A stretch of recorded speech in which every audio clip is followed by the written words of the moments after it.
Mixed തോരനെന്നോ തട്ടിക്കൂട്ട് തോരനെന്നോ എങ്ങനെ വേണേലും പറയാം കേട്ടോ. ഇങ്ങനെ ചെയ്ത് കഴിഞ്ഞാൽ നല്ല ടേസ്റ്റാണ്. ഇപ്പോൾ ക്യാബേജ് എടുത്തിട്ടുണ്ട്, ക്യാരറ്റ് എടുത്തിട്ടുണ്ട്. ക്യാബേജ് കൈ കൊണ്ടിട്ട് കൊത്തി അരിയാൻ പറ്റുമെങ്കിൽ ഇതുപോലെ തന്നെ കൊത്തി അരിഞ്ഞു കൊടുക്കുക കേട്ടോ. പിന്നെ ക്യാരറ്റ് ഞാനിവിടെ ചെത്തിയാണേ കൊടുത്തത്, ഒട്ടും തന്നെ സമയമില്ലായിരുന്നു, അതുകൊണ്ടാണ്. പിന്നെ നിങ്ങൾക്ക് എങ്ങനെ വേണേലും ചെയ്ത് കൊടുക്കാം. സവാളയും പച്ചമുളകും എല്ലാം കൂടെ ഒരുമിച്ചാണ് അരിഞ്ഞെടുത്തത്. പിന്നെ പാത്രത്തിനകത്ത് കടുക് പൊട്ടിച്ച് വറ്റൽമുളക് ഇട്ട് കൊടുത്ത് കരിവേപ്പില ഇട്ട് കൊടുത്ത് പിന്നെ അരിഞ്ഞു വെച്ചിരുന്ന എല്ലാം കൂടെ അതിനകത്തോട്ട് തട്ടി കൊടുത്തിട്ട് നല്ലപോലെ കരണ്ടി കൊണ്ടിട്ട് മിക്സ് ചെയ്തെടുത്തിട്ടുണ്ട്.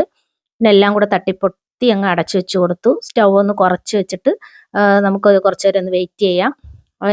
വെള്ളം ഒരു തുള്ളി പോലും ചേർക്കരുത്, അതുപോലെ തന്നെ തേങ്ങ ചേർക്കണ്ട. നല്ല ടേസ്റ്റാണ്, നല്ല ക്ഷമ വേണം. പിന്നെ കുറച്ച് നേരം കഴിഞ്ഞിട്ട് വീണ്ടും തുറന്നു കൊടുത്തു, വീണ്ടും ഇളക്കി കൊടുത്തു, വീണ്ടും അടച്ചു വെച്ചു, വീണ്ടും തുറന്നു കൊടുത്തു. തോരൻ ഇവിടെ സെറ്റായി കിട്ടിയിട്ടുണ്ട്, നല്ല മണമൊക്കെ വന്നിട്ടുണ്ട്. പിന്നെ കുറച്ച് ഉപ്പിട്ട് കൊടുത്തിട്ടുണ്ട്, കുറച്ച് മുളക് പൊടി ഇട്ട് കൊടുത്തിട്ടുണ്ട്. നല്ലപോലെ ഒന്ന് ഇളക്കി കൊടുക്കാം.